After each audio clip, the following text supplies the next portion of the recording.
Ryan and Natalie met in college and married young, drawn to each other despite their stark differences. Natalie had always been the ambitious, straight-A student, driven, confident, and relentless in her pursuit of success. She set goals and crushed them, a mindset instilled in her by her mother, a woman so formidable that even Ryan found her intimidating. Ryan, on the other hand, had spent his life struggling. No matter how hard he worked, things never seemed to fall into place. Every job he took ended in disaster, bad luck, bad bosses, or just sheer misfortune. After years of setbacks, he began to believe that life was simply against him. Natalie was the opposite. If she hit a dead end in her career, she didn't wallow. She moved on, always finding a better opportunity. She never belittled Ryan outright, but he couldn't shake the feeling that she didn't quite respect him either. She made financial decisions without consulting him, bought what she wanted with her own earnings, and treated him more like a roommate than a husband. Ryan felt like they were living separate lives under the same roof, but Natalie didn't seem to mind. Then things hit rock bottom. Ryan's latest job collapsed when his employer cheated him out of his paycheck. It wasn't the first time, but this time it broke him. He shut down completely, spending weeks sulking in a haze of self-pity while Natalie, meanwhile, was thriving in her new position.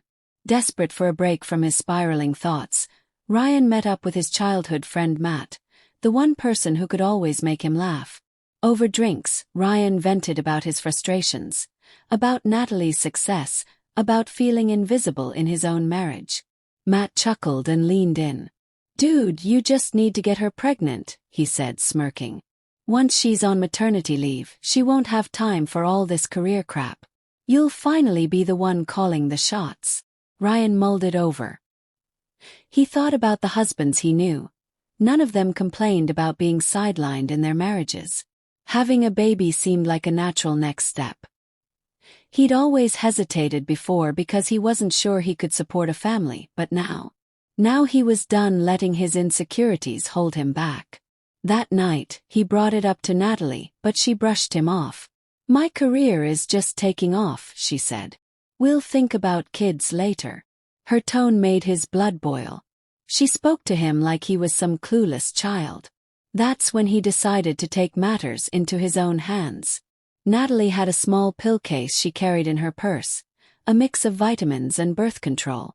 Late one night, after she'd fallen asleep, Ryan quietly swapped her birth control for regular vitamins. He was careful, precise. Every week, he repeated the process, certain that soon enough, she'd have no choice but to slow down. At the same time, Ryan threw himself into job hunting with a newfound drive.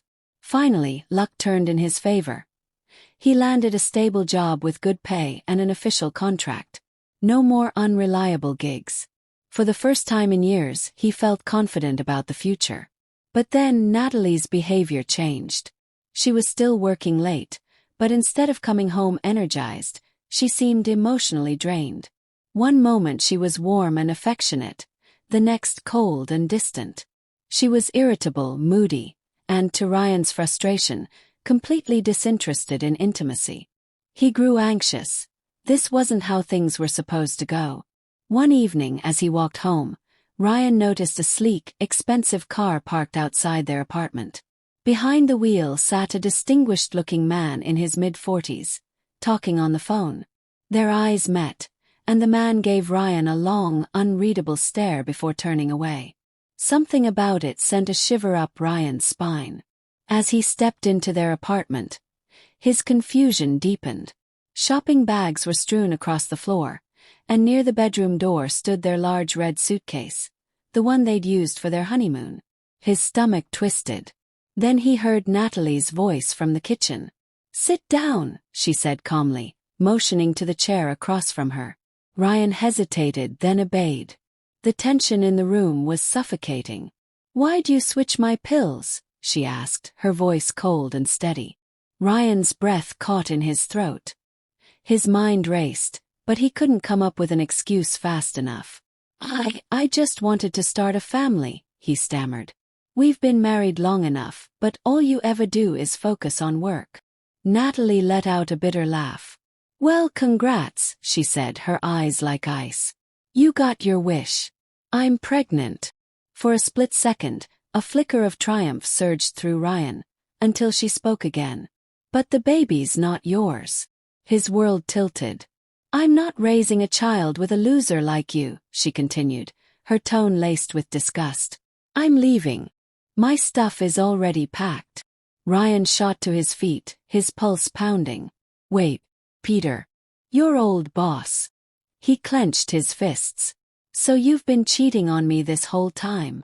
Natalie didn't flinch. She merely grabbed her purse and headed for the door.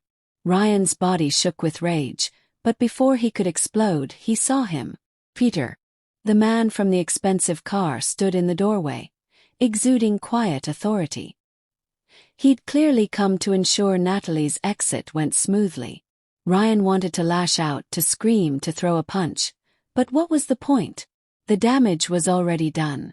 Instead, he settled for a string of curses hurled at them both as they walked away. The divorce was swift. They split their assets, and Ryan walked away with a decent chunk of cash, enough to start over. Natalie moved in with Peter, and within months they were married. Soon after, she gave birth to their son, settling into a life of comfort and security. Ryan, on the other hand, spent years seething, at Natalie, at Peter, but mostly at himself. He'd thought he was taking control of his life, but instead, he had played himself into a corner. Now, he refuses to even consider dating another woman like Natalie. No more ambitious, career-driven partners who would only make him feel small. Instead, he's looking for someone kind, down to earth. Someone who will appreciate him for who he is. Because this time, he refuses to end up feeling invisible in his own marriage.